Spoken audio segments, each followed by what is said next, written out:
नमस्कार. श्री स्वामी समर्थ. स्वामी महाराज तुमच्या मनातील सर्व इच्छा, आकांक्षा पूर्ण करत हीच स्वामींचरणी प्रार्थना करून आजच्या व्हिडिओला सुरुवात करते. पण तत्पूर्वी तुम्ही माझ्या चॅनेलवर नवीन असाल, चॅनेलला अजून सबस्क्राईब केले नसेल तर प्लीज सीमाच कॉर्नर या माझ्या चॅनेलला नक्की सबस्क्राईब करा आणि त्या शेजारी असलेले बेल आयकॉन देखील प्रेस करा. त्याचबरोबर कमेंटमध्ये श्री स्वामी समर्थ लिहायला अजिबात सुद्धा विसरू नका. तर उद्या श्रावण महिन्यातील पुत्रदा एकादशी आहे. तर ह्या एकादशीला अनन्यसाधारण महत्त्व आहे, कारण ही एकादशी श्रावण महिन्यामध्ये येते. वर्षभरात एकूण 24 एकादशी येत असतात, म्हणजेच प्रत्येक महिन्यामध्ये 2 एकादशी येतात आणि पुत्रदा एकादशी ही वर्षातून 2दा असते. एक श्रावण महिन्यातील शुक्ल पक्षामध्ये आणि दुसरी पौष महिन्याच्या शुक्ल पक्षामध्ये. ज्यांना पुत्रप्राप्ती नाही किंवा संतान प्राप्ती नाही तर त्यांच्यासाठी हे पुत्रदा एकादशीचे व्रत असते. त्याचबरोबर ज्यांना मुले बाळे आहेत पण त्यांची मुले ऐकत नाहीत, हट्टीपणा करतात, त्याचबरोबर चिडचिडपणा करतात, त्यांची अभ्यासामध्ये प्रगती होत नाही, तर त्यांनी देखील हे एकादशीचे व्रत केले तरीही चालतील.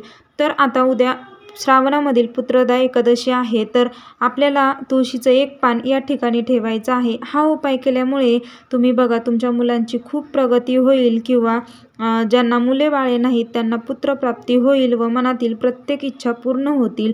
कितीही कठीण इच्छा असो त्या इच्छा पूर्ण होऊन इच्छापूर्ती होईल. तर तुम्ही याला उपाय म्हणा किंवा सेवा म्हणा, अत्यंत प्रभावशाली असा हा उपाय आहे. प्रत्येकाने उद्या जरूर करायचा आहे. तर एकादशी तिथी ही जी आहे तर ती भगवान श्री हरी विष्णूंना समर्पित आहे आणि एकादशीला खूप म्हणजे खूप महत्त्व आहे. तर आता आपल्याला उपाय काय करायचा आहे ते आपण पाहून घेऊया. तर आपल्याला या उपायासाठी 1000 तुळशीपत्र लागणार आहेत. तुम्ही 1000 तुम्हाला भेटणार नाही तर तुम्ही 108 किंवा तुम्ही 5 किंवा 7 किंवा 1 तुळशीपत्र घेतलं तरीही चालेल. खेड्यामध्ये जर का तुम्हाला 108 भेटतील, 1000 सुद्धा भेटतील, पण शहरामध्ये शक्यतो एवढे भेटणार नाही. उद्या तुळशीला आपल्याला स्पर्श देखील करायचा नाही, जल अर्पण करायचं नाही, कारण तुळशी मातेचा उद्या निर्जला व्रत असते. त्यामुळे तुळशीला आपल्याला हात लावायचा नाही, स्पर्श करायचा नाही. आधीच्या व्हिडिओमध्ये मी तुम्हाला सांगितले होते, त्यामुळे तुम्ही तुळशीचे पाने तोडून देखील ठेवले असतील किंवा तुम्ही या उपायासाठी विकत देखील आणू शकता. तर आता उद्या सकाळी लवकर उठायचं आहे, आपली नित्यकर्म आटपायची आहेत. आंघोळीमध्ये देखील आपल्याला अंघोळीच्या पाण्यामध्ये गंगाजल टाकायचं आहे किंवा गंगाजल नसेल तर गोमूत्र टाका, गुलाबजल टाका. त्यामध्ये आपल्याला तुळशीपत्र टाकून त्या पाण्याने आंघोळ करायची आहे. घरातील प्रत्येक व्यक्तींना तेच पाणी देऊन आंघोळ करायला सांगायचे आहे. त्यानंतर आपल्याला भगवान श्री हरी विष्णूंच्या विशेष सेवा करायच्या आहेत. भगवान श्री हरी विष्णूंचा तुमच्याकडे फोटो नसेल तर तुम्ही बाळकृष्णाची मूर्ती असते तर त्याच्यावर अभिषेक करू शकता. तुम्ही पंचामृताने आणि पाण्याने अभिषेक करायचा आहे. त्यानंतर पंचोपचारे आपल्याला बाळकृष्णाची पूजा देखील करायची आहे. त्यानंतर आपल्याला हा उपाय करायचा आहे. देवासमोर बसायचं आहे, आसन घ्यायचं आहे, त्याच्यावर बसायचं आहे आणि आपण घेतलेली तुळशीपत्र आपल्याला घ्यायची आहेत. तुम्ही कितीही घेतलेले असू दे, 5 घेतलेले असू, 1 घेतलेले असू, 108 घेतलेले असू, 51 घेतलेले असो, तेवढे घेऊन आपल्याला बसायचं आहे. आपल्या उजव्या हातामध्ये ते आपल्याला तुळशीपत्र घ्यायचे आहेत आणि त्यानंतर आपल्याला विष्णू सहस्रनामावलीचं पठण करायचं आहे. विष्णू सहस्रनामावली हे संस्कृतमध्ये असते, त्यामुळे त्याचे शब्दोच्चार व्यवस्थित करायचे आहेत. जर का तुम्हाला ते वाचायला येत नसेल तर तुम्ही यूट्यूबला लावून श्रवण केले तरीही चालतील.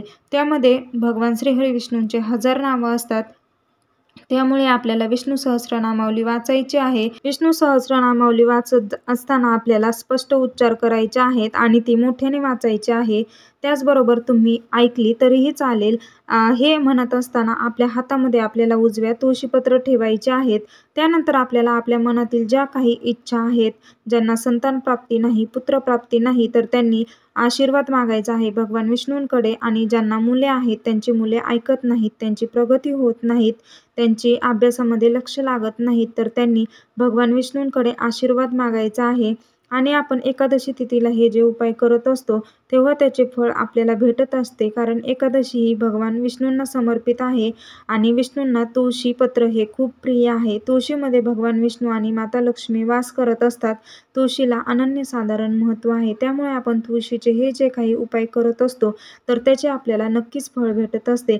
त्यानंतर विष्णू सहस्रनामावली बोलून झाल्यानंतर आपल्याला आपण जे घेतलेले तुळशीपत्र आहेत तर ते आपल्याला बाळकृष्णावर अर्पण करायचे आहेत. तर अशा प्रकारे हा उपाय करायचा आहे। तर खूप प्रभावशाली असा हा उपाय आहे। ज्यांना पुत्रप्राप्ती हवी आहे, संतान प्राप्ती हवी आहे, तर पती पत्नी दोघांनी हा उपाय केला तरीही चालेल आणि मुलांसाठी उपाय करायचा असेल तर आई-वडिलांनी केला तरी चालेल आणि आईने केला तरीही चालेल। हा उपाय केल्यामुळे तुम्ही बघा पुत्रप्राप्ती होईल, मनातील प्रत्येक इच्छा पूर्ण होतील। त्याचबरोबर ज्यांना मुले आहेत तर मुलांचे अभ्यासामध्ये लक्ष लागेल, त्यांची वाईट बाधेपासून सुटका होईल आणि सर्व त्यांच्या इच्छा पूर्ण होतील। नोकरीमध्ये, अभ्यासामध्ये प्रगती होईल। तर अत्यंत प्रभावशाली हा उपाय आहे। तर उद्या सर्वांनी हा उपाय नक्की करा, तुम्हाला याचे नक्कीच फळ भेटेल। तर कसा वाटला व्हिडिओ कमेंट करून सांगा आणि असेच व्हिडिओ पाहण्यासाठी सीमाच कॉर्नरला सबस्क्राईब करा। भेटूया तसाच एक नवीन माहितीपूर्ण व्हिडिओ घेऊन। आजचा व्हिडिओ पाहिल्याबद्दल खूप खूप धन्यवाद। श्री स्वामी समर्थ।